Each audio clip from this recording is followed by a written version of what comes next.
karena mereka menganggap ada perbedaan dengan penelitian terdahulu. Dan yang paling banyak itu adalah perbedaan subjek, Prof. Misalnya, dengan metode yang sama sudah dilakukan di SMP dan SD, namun belum dilakukan di SMA, dan mereka menganggap itu celah.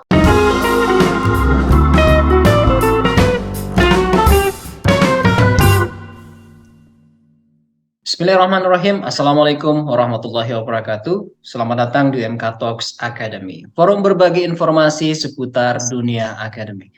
Baik, sahabat Sivitas Akademika dimanapun Anda berada, selamat bertemu kembali, bergabung bersama kami di MK Talks Academy. Insya Allah pemaparan hari ini merupakan episode keempat dari pembahasan mengenai bagian pendahuluan, menyusun bagian pendahuluan. Dan kita akan mencoba melanjutkan pembahasan kita dari episode sebelumnya.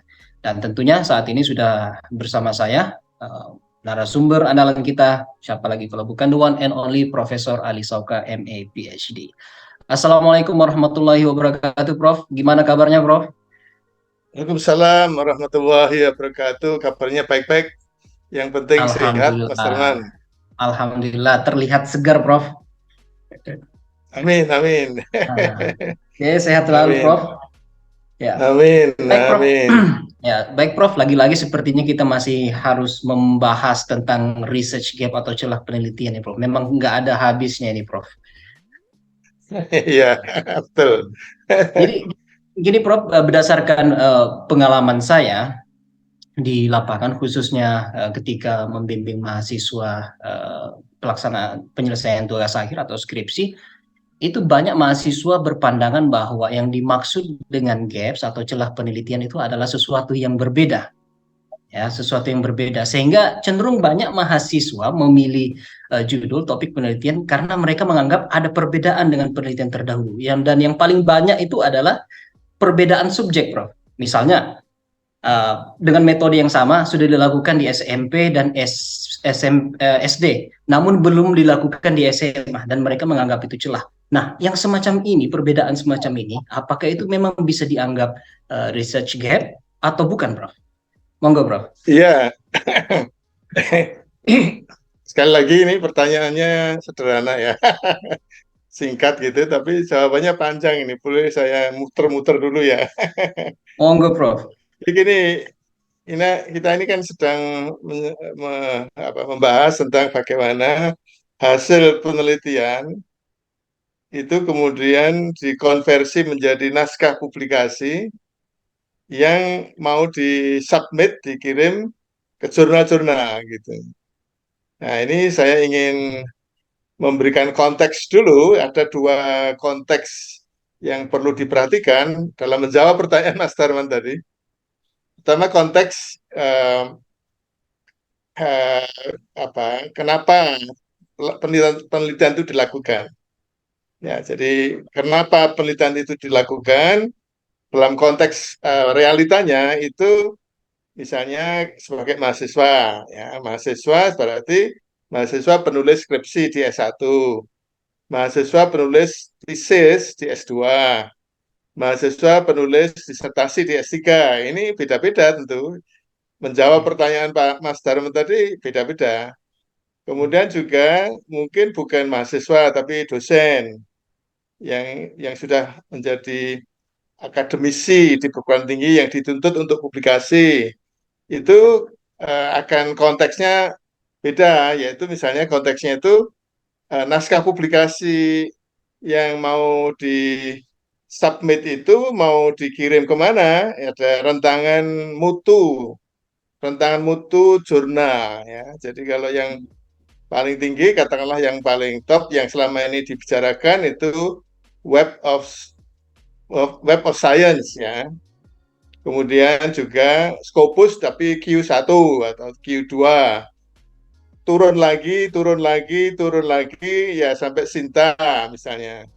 Sinta mulai dengan Sinta 1, 2 sampai yang paling rendah dalam artian status akreditasinya itu Sinta 6. Nah, ini beda-beda jawaban terhadap pertanyaan Mas Darman tadi. Tentu semakin tinggi kalau dari segi kenapa penelitian dilakukan, yaitu misalnya semakin tinggi itu artinya S3, program doktor, tuntutannya juga semakin tinggi, tuntutannya juga semakin memberikan kontribusi terhadap betul-betul ya, betul-betul memberikan kontribusi terhadap perkembangan ilmu. Nah, termasuk jurnal yang dituju tadi. Jurnal yang dituju tadi semakin tinggi ya semakin tinggi pula tuntutan keilmuannya, kontribusi terhadap perkembangan ilmu. Jadi kalau konteks Mas Darman membimbing S1,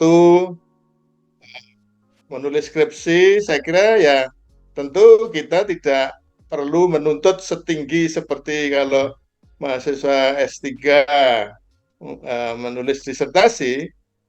Jadi artinya ya karena skripsinya itu S1 ya rasa S1 gitu ya, jangan dituntut tinggi. Nah, tapi rasa S1 yang mungkin menjadi kelaziman dalam kaitannya dengan pijakan, ya, dalam Ya. kaitannya dengan celah celah-celah penelitian ya research gaps itu jangan mengandalkan penelitian-penelitian yang kemudian dilakukan oleh mahasiswa terdahulu. Jadi artinya pustaka yang dikaji itu Oke. skripsi yang sudah diselesaikan oleh mahasiswa terdahulu. Jadi misalnya ke perpustakaan membaca skripsi dan itu yang dulu-dulu sekarang mudah-mudahan tidak lagi. Nah, sekarang kita giring Mas Darman, kita giring ya itu tadi mengatakan belum dilakukan itu bukannya dari skripsi, kumpulan skripsi yang ada di perpustakaan, tetapi yang belum dilakukan itu artinya harus dari jurnal. Nah, tetapi jurnal yang ditelaah itu ya tidak harus terlalu tinggi gitu. Jadi artinya misalnya katakanlah Sinta ya, Sinta satu, bahkan bisa aja Sinta satu itu menjadi acuan. Sinta dua, Sinta tiga, begitu. Jadi artinya tetap saja sekarang ini penulisan skripsi juga sudah harus diorientasikan pada publikasi. Sehingga mengidentifikasi celah-celah penelitian, research gaps yang diklaim sebagai sesuatu yang belum dilakukan oleh peneliti terdahulu, belum dilakukan oleh mahasiswa terdahulu, bukan dari skripsi yang sudah diselesaikan, tetapi dari jurnal-jurnal, dari artikel-artikel hasil penelitian yang terbit di jurnal-jurnal yang tidak harus tinggi reputasinya. Katakanlah itu tadi, ya, rentangan Sinta 1 sampai 6 lah. Kalau bisa ya jangan sampai terlalu rendah, jadi Sinta 1 sampai Sinta 3. Nah, itu kan saya kira akan menghasilkan mutu skripsi yang lebih baik daripada kalau acuannya itu pencarian celah-celah penelitian itu dari skripsi terdahulu, apalagi skripsi terdahulu yang ditulis oleh mahasiswa yang satu alma mater itu nanti kan itu saja gitu. Begitu Mas Herman. Oke, Prof. Terus bagaimana dengan perbedaan geografik, Prof? Misalnya penelitian itu hanya dilakukan di luar negeri, tapi di Indonesia belum pernah. Apakah Saya juga itu bisa saya dianggap? ya saya belum menjawab pertanyaan Mas Darman ya. Tapi ini ada pertanyaan baru. Jadi artinya kalau tadi pertanyaannya kan tingkat pendidikan, jenjang pendidikan, tingkat pendidikan atau jenis pendidikan atau lokasi sekolah. Ya itu kombinasi dari geografis dan jenjang pendidikan ya. Jadi Oke, katakanlah Prof. misalnya yang diidentifikasi itu dari penelitian-penelitian yang sudah dipublikasikan di jurnal, katakanlah ini memang tuntutannya seperti itu sekarang, ya. Tapi melihat yang sudah dilakukan di jenjang berbagai jenjang, apakah itu di SD, SMP, SMA, sanawiyah, itu aliyah, ibtidaiyah, swasta, negeri, gitu. Kemudian juga kombinasinya itu kota itu di Samarinda belum dilakukan itu. Ya saya kira apa mungkin saja kalau toh ditoleransi ya, Hmm. ya ini namanya kan uh, yang disebut dengan skripsi itu sebenarnya ada misi mendidik gitu ya, pembelajaran. Jadi kalau toh misalnya dituntut untuk menghasilkan temuan baru itu ya bukan temuan baru dalam artian keilmuan yang betul memberikan kontribusi terhadap perkembangan ilmu itu terlalu tinggi. Tapi baru dalam artian memang belum dilakukan oleh orang lain di tempat yang sama, di sekolah yang sama, di subjek yang sama, di kota yang sama. Jadi mungkin saja itu sebagai satu langkah awal untuk meyakinkan pada mahasiswa bahwa harus ada sesuatu yang baru, walaupun barunya ini tidak bersifat keilmuan. Jadi kalau saya membimbing skripsi misalnya, saya toleransi itu. Jadi terlihat misalnya kalau ditanya inspirasi atau acuan artikel yang ditelaah itu jurnal-jurnal mana saja. Nah, ini yang penting. Jurnal-jurnal mana saja. Apakah juga relevansi bidang ilmunya sudah sesuai?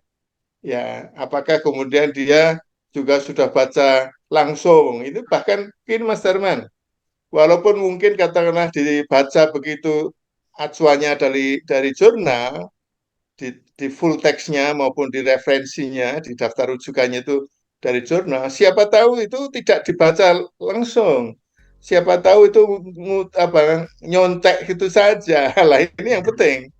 Jadi yang penting dicek apakah mahasiswa itu melakukannya sendiri. Misalnya pernah kalau dalam sebuah ujian skripsi saya tanya, ini yang ada dalam daftar rujukan ini kamu baca enggak? Ini yang kamu kutip dalam teks ini kamu betul-betul baca enggak? Enggak, Pak. Saya kutip, saya salin saja lah. Ini mungkin tahapan pembelajarannya kalau masih di situ, ya itulah yang kemudian dilakukan. Ya, tetapi kalau kemudian katakanlah misalnya membimbing disertasi, beda lagi. Katakanlah misalnya mendampingi dosen yang ingin agar naskah aplikasi hasil penelitiannya itu disubmit ke jurnal yang mutunya tinggi, reputasi internasional terindeks di pengindeks yang bereputasi, ya itu lain lagi. Ya, itu lain lagi. Jadi kalau nanti waktunya cukup, mungkin kita bisa bahas kira-kira untuk bisa menghasilkan naskah publikasi, penelitian menghasilkan naskah publikasi, inspirasi pertama mungkin inspirasi judul-judulnya ya, tapi ini pernah dibahas juga. Tapi bisa juga pertanyaannya jurnal-jurnal mana saja yang kemudian bisa menjadi sumber untuk mengidentifikasi celah-celah penelitian, mengidentifikasi research gaps yang kira-kira memang akan memberikan kontribusi atau kalau kemudian penelitian itu dilanjutkan memberikan kontribusi terhadap perkembangan ilmu karena betul-betul kebaruan keilmuannya itu secara universal betul-betul akan diterima oleh masyarakat keilmuan yang relevan. Nah, mungkin saja itu kita bahas secara tersendiri.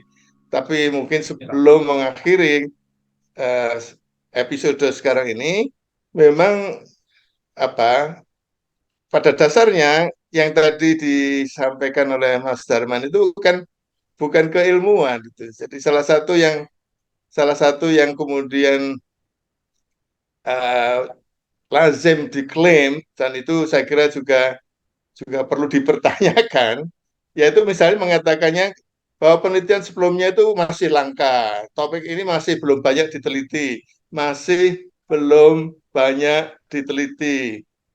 Penelitian ini masih belum diteliti di Indonesia, hanya di negara-negara lain. Itu tadi, Mas Darman, penelitian ini belum dilakukan di sekolah dasar.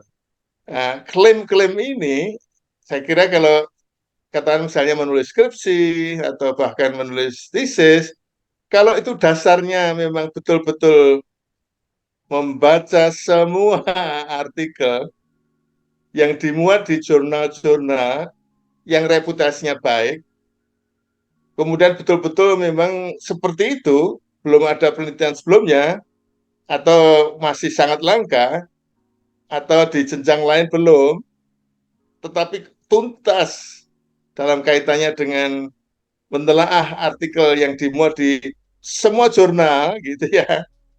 Mungkin tidak apa-apa itu, tapi sekali lagi ini memang tidak akan masuk ke wilayah novelty, temuan yang betul-betul keilmuan. Gitu, Mas Darman. Baik, terima kasih Prof atas penjelasannya.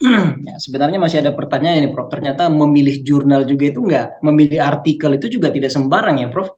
Harus ada syarat-syarat tertentu. Tidak semua artikel itu bisa dijadikan bahan untuk ditelaah ya dalam upaya menemukan research gaps. Dan insya Allah kita akan bahas itu Prof di episode Boleh saya jelas selanjutnya. sebentar. Jadi Enggak begitu Prof. Mas Darman menyebut jurnal, maka sebetulnya nanti tolong dicatat akan ada paparan pembahasan tentang fungsi jurnal untuk memperoleh inspirasi penelitian-penelitian baru dengan mengidentifikasi research gaps. Itu satu fungsi yang sangat penting. Nah, fungsi lain adalah setelah nanti naskah publikasi penelitiannya itu selesai, mau ngirim ke jurnal mana? Ya, ini yang pertama Ya, tadi itu kendali kita mencari jurnal tadi. Tapi pada waktu mau submit, kira-kira nanti nerima enggak memuat naskah publikasi kita tidak, itu bukan kendali kita. Itu kendali para pengelola jurnal, itu kendali pada para reviewer. Nah, itu barangkali juga topik harus dibahas lagi itu. Gitu, Mas Terman. baik, terima kasih Prof. Terima kasih Prof atas pemaparannya sangat lugas sekali. Ya, sehat terus Prof ya, sehingga Amin. bisa terus berkarya dan menginspirasi dan bermanfaat bagi masyarakat luas. Sekali lagi terima Amin. kasih banyak Prof atas pemaparannya. Kita ketemu lagi di episode selanjutnya.